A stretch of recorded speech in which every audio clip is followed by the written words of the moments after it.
Good day mga kamamshis! So for today's video, sasagutin natin ang mga PM sa akin about my kilay. So after procedure, kailangan lagyan mo siya ng mga aftercare gel at ng cleanser. So good for 1 week yan. So una muna yan gel for 3 days. Yan ang ilalagay nyo 2 to 3 times a day. So, for me, hindi na siya masakit after no procedure. Huwag mo lang babasain talaga ng 3 days.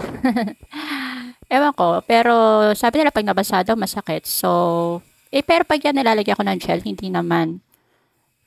Diba? Init na init ako. So, next naman is yung ating cleanser. So, after 3 days, lalagyan mo na nito ng cleanser after ng gel. So, ganun din. So, bale, almost a week siya nilalagyan ko ng ano. Pero after 3 days, syempre, okay na siyang basain. At hindi naman siya masakit for me nung binasa ko siya.